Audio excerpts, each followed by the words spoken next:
Hey, y'all, it's Pascal Moulton, Black Man for Trump.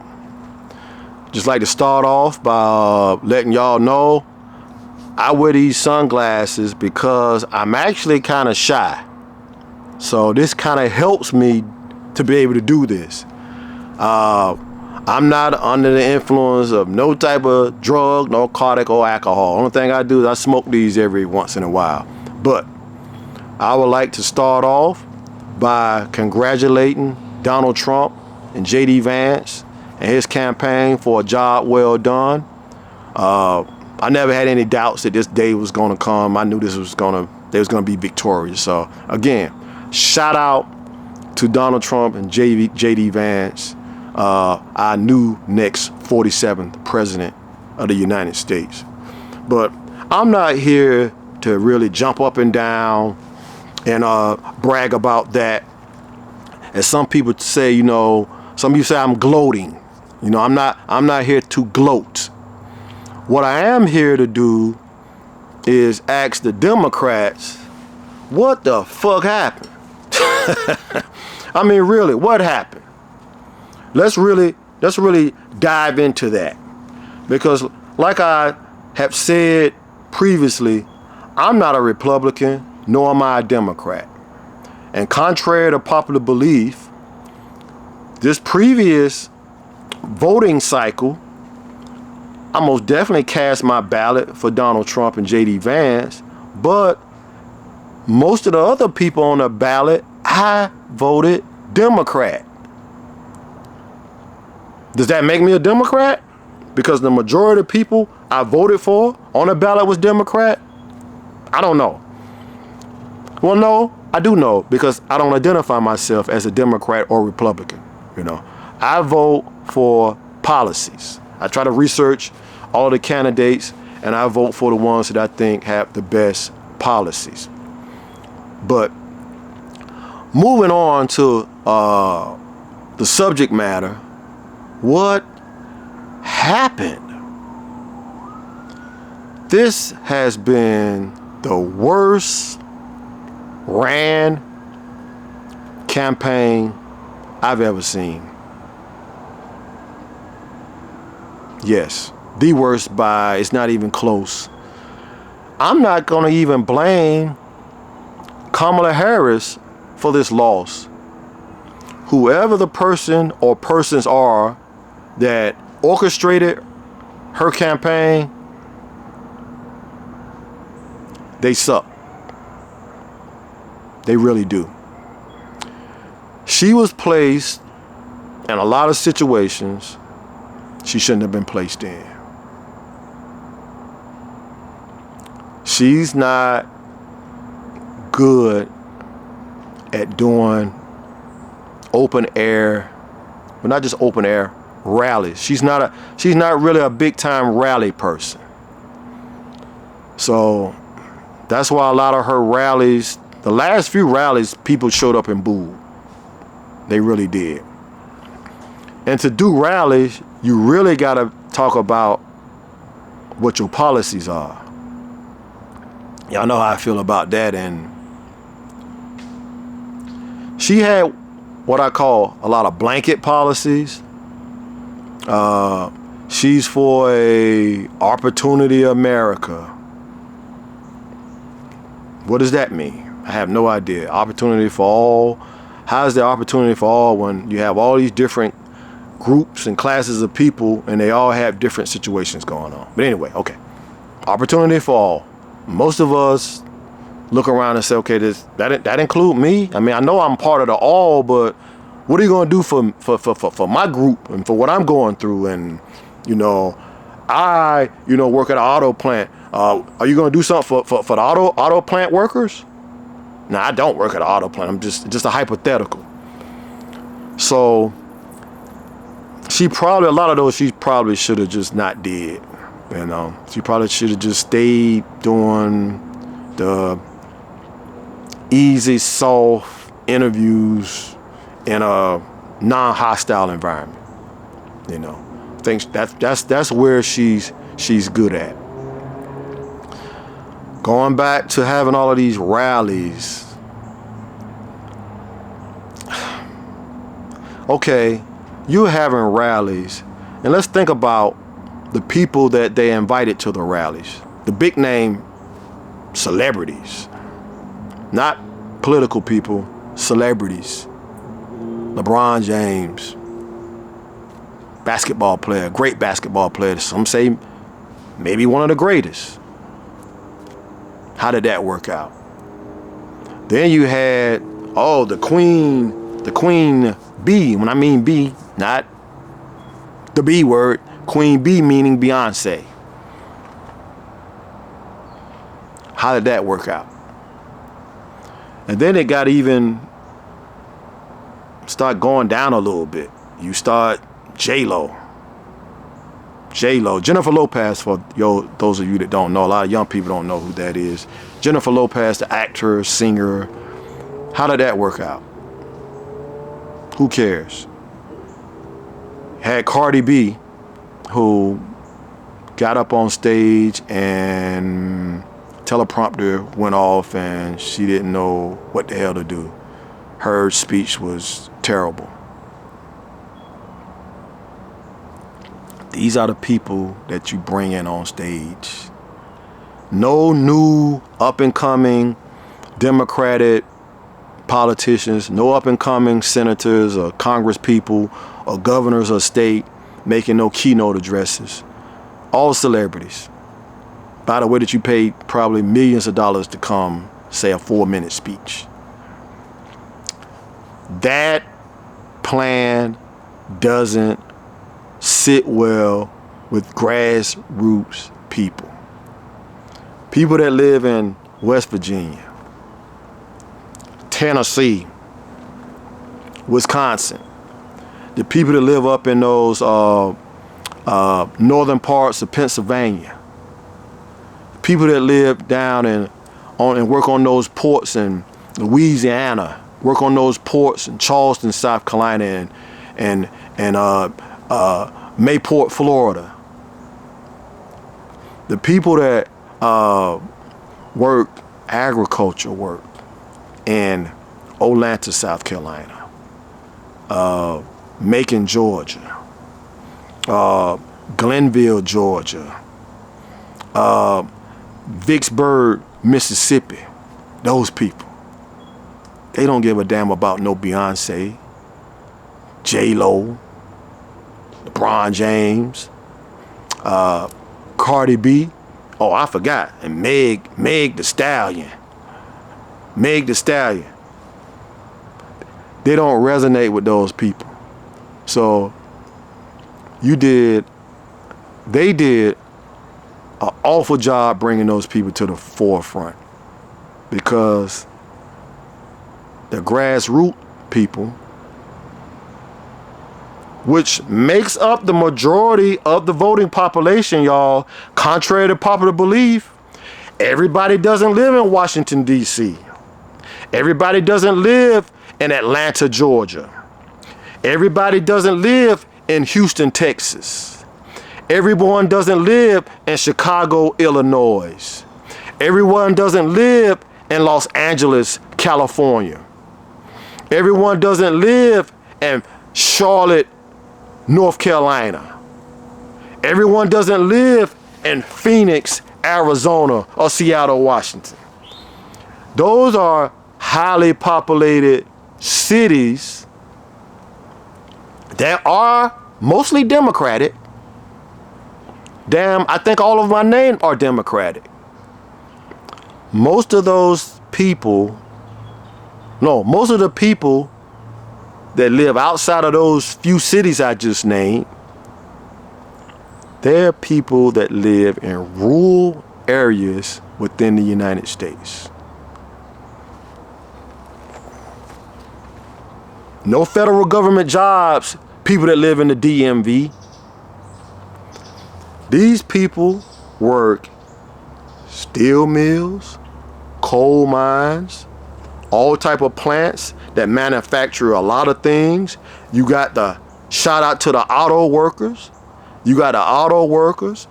You got the people down south that work on the ports in South Carolina, Georgia, Florida ports, Louisiana ports, work in port cities. You got the people down in Texas that work on the oil wells. You got the people that work in the service industry. People that, when y'all go stay in these fancy hotels, some hotels not fancy, people that turn your linen over, make sure you got clean towels, make sure your room is clean. Yeah. People that cook, when you go to these restaurants, people that cook your food, people that wait for you at these tables, people that make sure your real nice neighborhoods, people that come by and empty your garbage cans with the wheels on it. People that make sure when the power goes out like it did in the South, when those power lines collapse and y'all call the power company that say, oh, when are we gonna have power? Those men and women that work on them power lines. The truck drivers. The people that deliver your packages to your house, your Amazon packages. Those are grassroots people. Grassroots people don't give a damn about no celebrities. They want to know when are these grocery prices going to be decreased. They want to know when a gas price is going to come down to under $3.50 a gallon. Whatever it may be in your town, it's high. I don't care whether you in South Carolina, Georgia, DC, New York, California, gas prices high everywhere. Too much. So these are the people, they want all of that resolved. They want this economy fix. They want this inflationary period to be adjusted. Now, I see all of you degreed people out there. And what you saying, well, Pascal, the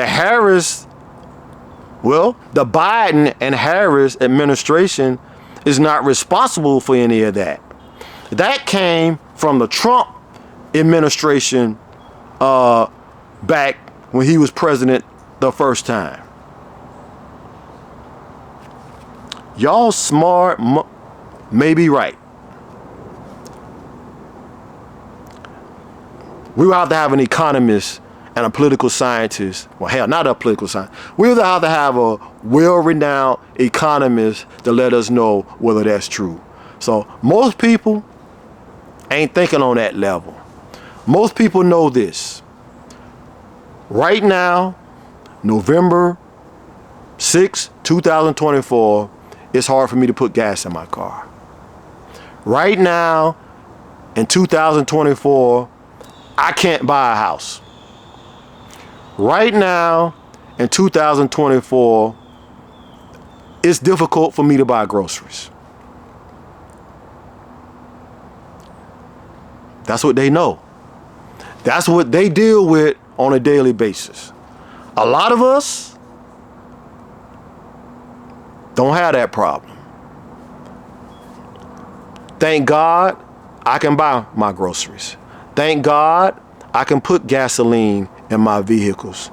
Thank God I can go out here and buy a house, another house, if I choose to. I wouldn't because the prices are inflated, but I can.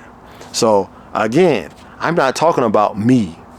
I'm talking about what these people out here in these red areas on that map that Trump won, what those people in the red areas are going through. I told y'all before that it's about policies, not identity politics. Contrary to popular belief,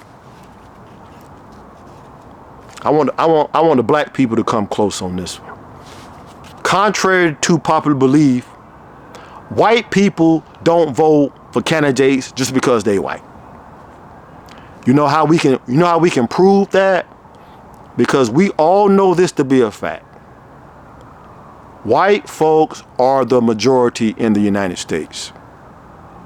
So if they chose and decided every election to vote for somebody because they're white, we would never have any black politicians, congressmen, senators, mayors, governors, vice presidents, none of that. So they don't do the identity politics as you think. We wouldn't have a Barack Obama. We wouldn't have a Kamala Harris if they voted that way. So they vote on what they deem the issues of importance to be. Come closer, black people. We do the identity politics. That's what we do. And we've been doing it for too long, my whole life. I'm voting for him or her because her skin is black. I'm voting for him and her because my grandma voted for him and I voted for him the last 100 times. He's been a congressman for 30 plus years of Jim Clyburn in South Carolina. What do you get from him? A fish fry. I'm just saying. For the great people in South Carolina. I'm not voting for someone because they went to the Howard University. I love that damn school. I'm not voting for you solely because you're a Howard graduate. I'm not voting for you because you are a member of the Divine Nine. For the grassroots people out here, let me tell you what the Divine Nine is. Those are the black fraternities and sororities. I can't name them all correctly. I'm going to name the popular ones. The Q Dogs, the Kappas, the Alphas, the Sigmas, the AKAs, the Deltas, the Zetas. Those that I forgot, I apologize. I'm not a member of those organizations. Shout out to those organizations. I'm not against them. So, going back to the Harris campaign, he did a terrible job trying to convince grassroots people that they was going to be able to fix this economy. Now, they get blamed for the economy. Should they be blamed for the economy? I think so, but you guys that's more smarter than I am would say otherwise. You would come, oh, well, it's because of the last administration did this and did that, so we're living. Maybe true, but you have to convince people whether Trump messed up the economy or your administration messed up the economy. They want to know. They giving you a pass for this economy. What's going on today? They want to know, what are you going to do going forward? You didn't resonate that to them. So if they feel that nothing's going to change, why would they cast their vote for you? You talked about an opportunity economy. What the hell is that? You talking about that you're going to prevent price gouging. Who's price gouging? Supermarkets. For those of you who don't know, I have a degree in accounting. I've been in business for years. So I have a little bit of knowledge. A little bit. What the supermarket business is, they sell products that have what we call low margins. When you go into whatever your local supermarket is, in the South, you get Kroger and Publix. Up DC, you got Giants, and then I think out west, you got Albertsons or whatever the hell they may be. The margins on their products are low, 1% and 2%. They're not making a whole bunch of money off of each product. They sell volume. But when the cost of shipping, when the cost of goods and services increase, they have to increase the price of their products to make a profit. So basically, in an inflationary economy, they have no choice but to raise prices. So it's no price gouging. So you saying you're gonna put in some federal mandates in place to prevent these supermarkets from price gouging? They're not price gouging. So that policy didn't really make any sense to a lot of us. So that didn't hit home. Another thing they said was that they're gonna give incentives to builders to build more housing. We don't have a supply issue with housing. I'm in that business. Develop, sell, renovate, purchase as an investment property. I'm in that business. There's no supply problem. There's an affordability problem based on what? Inflation of prices of goods and services, and not the same increase in salaries. So what are you going to do to make home prices more affordable? And I know y'all out there, you're going to say, well, what about the $25,000 down payment assistance she's going to give to first-time home buyers? That has to be set up on a government program some type of way. Good luck with that. Good luck with that. And me, as a real estate builder or developer or seller, knowing that the government's going to give you up to $25,000 in down payment assistance, what do you think I'm going to do with my product? My product meaning the home that I'm trying to sell to the general public. What do you think I'm going to do now, knowing that, man, they got 25 grand as a down payment? Yep, I'm going to increase the price of the house. That's what we do. We in business. So that doesn't solve anything. So I'm mentioning all of these things because I've already heard people trying to blame all different type people for them losing the campaign. Losing this election. Oh, the black men. Yeah, some of us voted Trump. Not a lot. Not a lot. A lot of us sat home. Why did we sit home? Or why did they sit home? They sat home because you didn't produce anything to get me up off the couch. Again, we have the right to vote or the right not to vote. Both have power.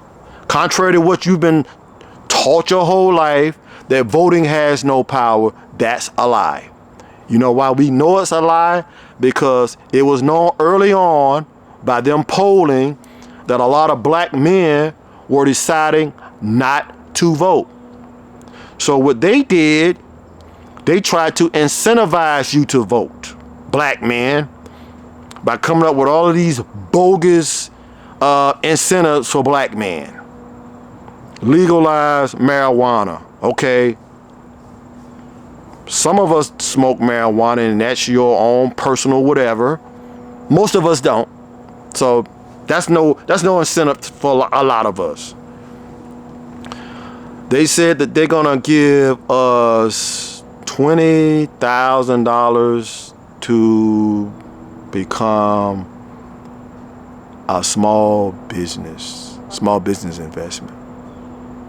Most of us aren't in business, and a lot of us don't desire to start a business.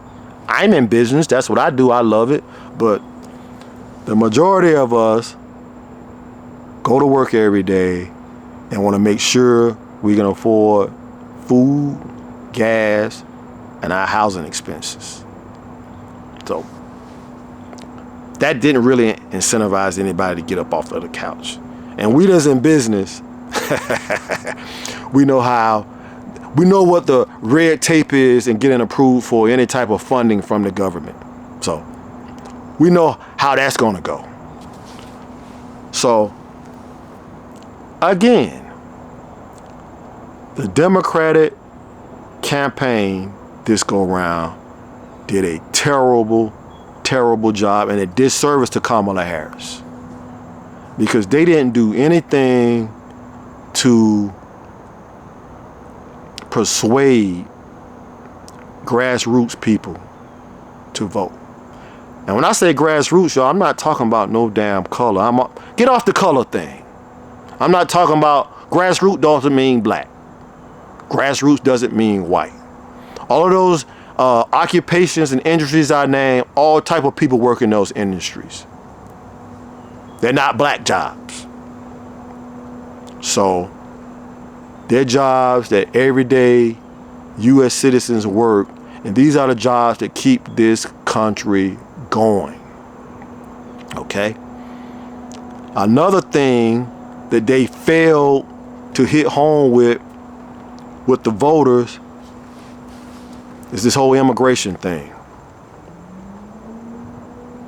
I've just learned that by talking to immigrants, and most of us are immigrants. The black folks, we ain't immigrants. We was captured and brought here. So we didn't come here voluntarily on our own. So we are probably the only ones that are not immigrants. But for those immigrants, whether they came from Mexico, whether they came from Africa, whether they came from Cuba, wherever they came from, the ones that came here legally, I've come to find out they don't like the ones that come here illegally. I would have never thought, but they don't. Imagine you going through a legal process that took a long time, and you had to go through all of the red tape to become a U.S. citizen. Congratulations. That was a hell of a thing to do. And I'm glad you're here, no matter where you came from. Now with this Biden-Harris administration, they letting people just fucking walk in over the borderline. Step right over the wall, the collapsed wall that Trump was building. That, you know, the wall that they say is on the ground now because they didn't have the funding to build. These same people walking over that wall illegally. Okay, this is for all the educated ones out there. How do you support anything that's illegal? I'm lost. Once it says it's illegal, how do you support that? I'm asking. If it says it's illegal, I don't support it. That's me. Who am I though? I don't support any illegal activity at all. Come to this country legally. What happens when people come here illegally and they don't pay into the system, the way we pay into the system is through taxes. Mostly income taxes. So if you're not paying income taxes and you're getting all of the benefits of a tax-paying citizen, how is that fair? That's what happens with illegal immigrants. Not paying taxes, but getting the benefits. Getting, I'm gonna call it food stamps. I don't know what they call it now. But I've been told they get food stamps, housing, and all of these sanctuary cities. Up in New York and what's the place in Colorado, all these different places. They go to the sanctuary cities and they get benefits. We out here working hard trying to pay rent or trying to pay our mortgage. You got people come here that committed a crime, come here illegally, and they get housing paid for. How do you think the grassroots people feel about that? How do you think the people that live in Glenville, Georgia, or live in these southern parts of Florida, or live in these parts of Idaho, where they got them good old potatoes at? How do you think those folks feel that working them towns, where some of these towns in America, they got 1 or 2 jobs in the whole fucking town. They don't got numerous opportunities to work at. So when they work in those towns and an immigrant, illegal immigrant, comes into that town and says, I will take $10 an hour for a job that pays everyone else in this town $15 an hour. What do you think the people that own these agriculture companies and plants and stuff, what do you think they're gonna do? They're gonna hire the people that's gonna take the $10 an hour. What does that do to those people in that town that was making $15 an hour? In order for them to keep their jobs now, they gotta reduce their hourly wage down to $10 an hour. This is real life, y'all. I know people that this has happened to. I have a construction business. I hire these type people. So I'm one that knows. I'm not reading no headline. I'm not reading no newspaper clip. I'm in it. This is real life though. At the end of the day, y'all, people want to know, are they going to be able to live, eat, have shelter, food, clothing? Are they going to be able to do any of those things comfortably? It's hard out here, but people don't want it to be too hard.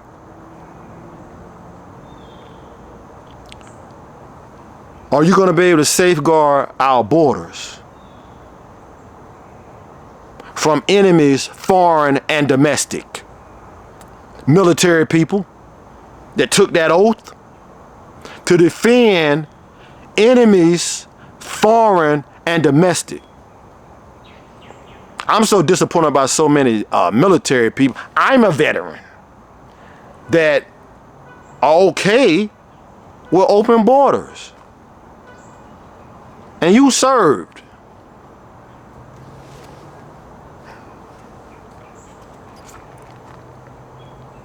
So none of the Harris campaign policies put trust in people that you would be able to solve these dilemmas with immigration and the economy. Those are the two most vital things. Yes, are there other issues? Yes. I may talk about that. Trump, I've watched probably damn near all of his rallies. I went to a rally. You know what he does at his rallies? No, not too many celebrities. He may have had Kid Rock or somebody show up and say something, but he don't have no celebrity doing no keynote address. Elon Musk is a business person. Okay? He had people, politicians that's in the Republican Party. Tulsi Gabbard, superstar. Robert F. Kennedy Jr., a superstar. J.D. Vance, vice president, superstar. Byron Donald, congressman from Florida, up and coming superstar. No celebrities. Celebrities, y'all great at bouncing the ball. Y'all great at singing and dancing. The D.L. Hugleys and the Steve Harveys and Ricky Smileys. At one point in time, y'all was good at telling jokes. But y'all good at what you do. You're good at, I love the Steve Harvey morning show. I love the Ricky Smiley morning show. DL, bro, you suck. But I still respect you for what you've done in your show business career. But when did these people become political analysts? Really? Why are we supposed to take any damn type of advice for them? Why? In Atlanta, love you Atlanta, in Atlanta, D.L. Hughley had this black man summit where he had all celebrities as panelists. And then he had what I consider to be a bogus attorney. What's his name? What's the guy named Crump? Benjamin Crump? Him. The one attorney that you have some type of civil rights violation, you've been violated in the form of a civil rights, you hire him. He get your ass on TV. That guy. And then Al Sharpton comes. That guy. Are you going to win a case and get money? No. But if you want to get the exposure, he's the guy that you hire. Ben Crump. Yeah, you know Ben Crump. So, Ben Crump, what's the celebrity name? Light-skinned brother. Don't know his name. He played in the barbershop movies. Ely, something Ely. Michael Ealy, something like that. He's on there. You got Jermaine Dupri. You got some rappers out in the audience. Man, that summit was a disgrace to men.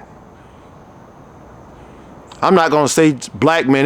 It was a disgrace to men. It was all feminine energy all up over the place. And when I say feminine energy, don't get it twisted. I'm not talking about nothing sexual. I don't know the sexuality of these people. I'm saying that when I looked at that summit, I didn't look at people that I said, "Oh man, those are men that I aspire to be. Those are men that young men would aspire to be." It was a whole bunch of feminine energy, talking about what Trump is going to do, nothing about what Harris is going to do to fix anything. All about don't let Trump get in office because he's going to do these bad things and that bad thing. So it was all feminine energy. It's almost like the guys that out here and saying that I've been arguing to tell me to say miss me with that. To miss me with that, guys. So they did a terrible job. They focused on the wrong stuff. They focused on, I was trying not to talk about this, the whole abortion thing. Okay. There is no federal national ban on abortion. Trump said he would not make a national federal ban on abortion.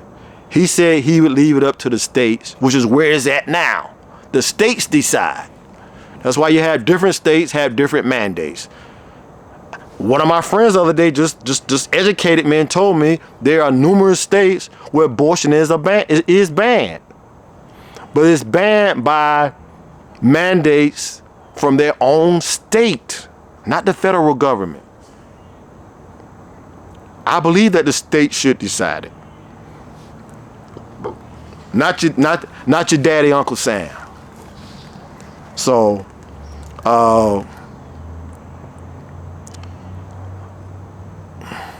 that don't hit home with a lot of these grassroots people. It's on the list, but it's not high priority. You made it high priority.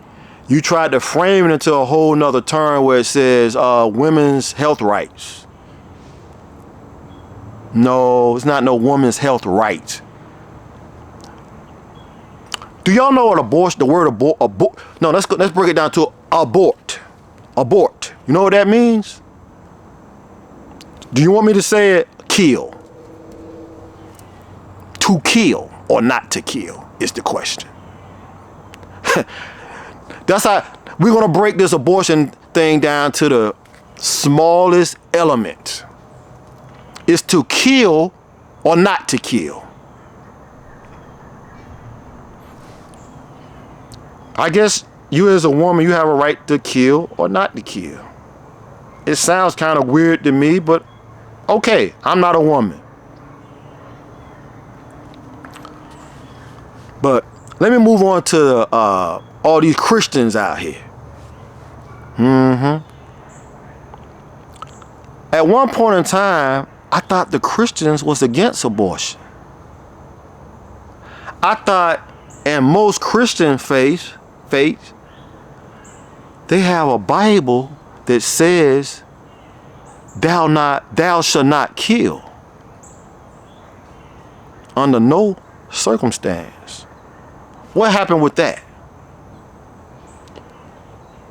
Did there become some type of amendment to the Bible that I don't know about? But all y'all preachers, the mega preachers, Jamal Bryant's, and whatever the local preachers in your local area, all talk about healthcare rights for women. No, it ain't no damn healthcare rights. It's the right to kill or the right not to kill. That's the question. But I'm a man. I ain't supposed to be talking about this, y'all. I ain't supposed to be talking about it. So I ain't gonna talk about it no more. But it's the right to kill or the right not to kill. So don't try to shame me. A lot of men out here try to shame me and say, don't you have a daughter? Yes, indeed. So this is not of any importance to you? I tell my daughter to have safe sex if you have sex at all. And we all know that most people are of age having sex. Have protected sex. If you don't want a baby, and I'm not advocating that you do have a baby out of wedlock, but if you do, protect yourself from both diseases and an unwanted child. Simple as that. They got a million forms of contraceptive. I don't think birth control, I don't think abortion should be one of them. I just don't. But that's me. Maybe I'm an extremist, as they like to call us. So, won't talk about that anymore because I don't want you to get your drawers twisted. Okay? So, I'm just saying, y'all, don't go blaming black men or dumb white people or the Ku Klux Klan or the white supremacists. 70 million plus people voted for Trump. Are they all dumb? Are they all racist? Are they all misogynistic? Ask yourself that question. Or did Trump message, whether you believe in it or not, whether he lied or not, did his message resonate better than her message? Ask yourself that. Ask yourself, did she do the smart thing to be victorious?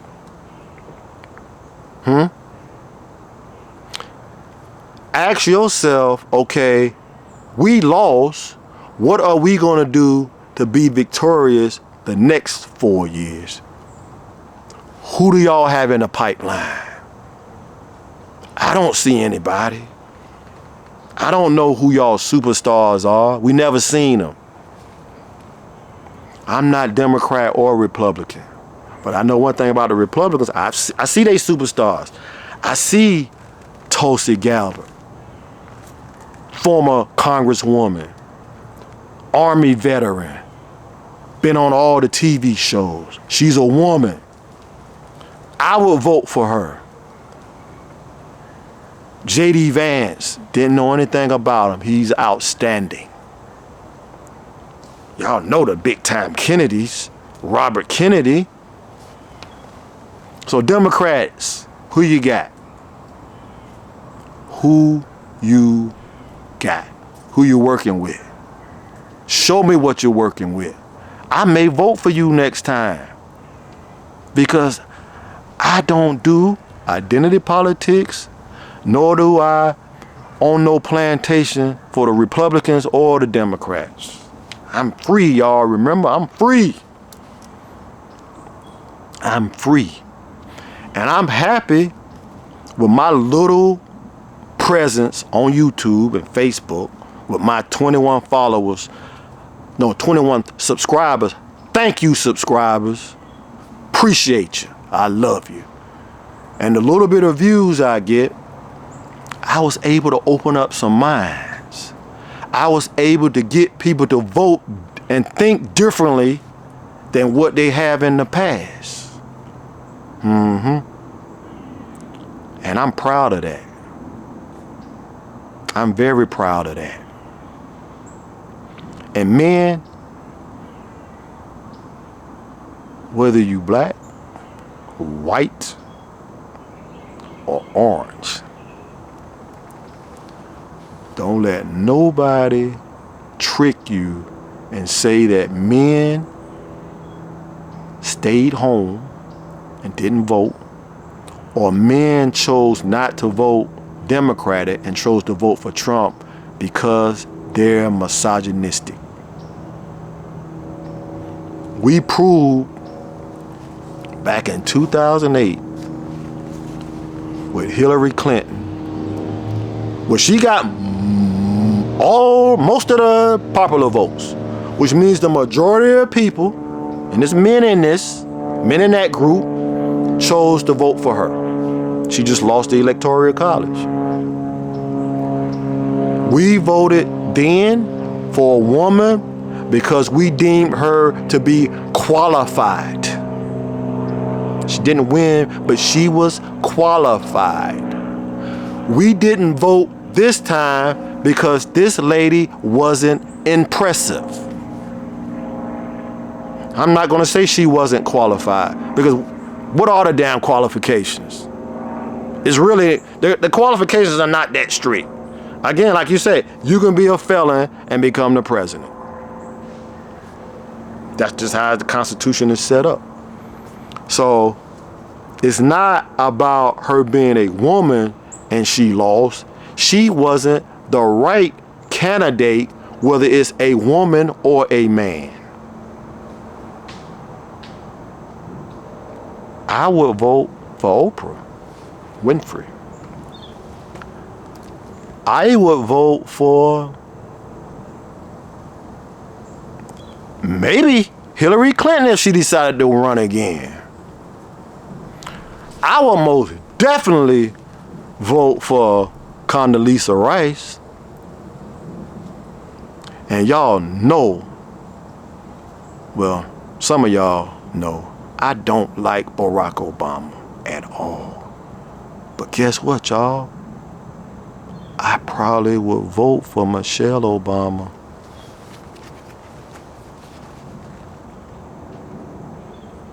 So I ain't gonna say miss me with nothing, because that's just the straight feminine term.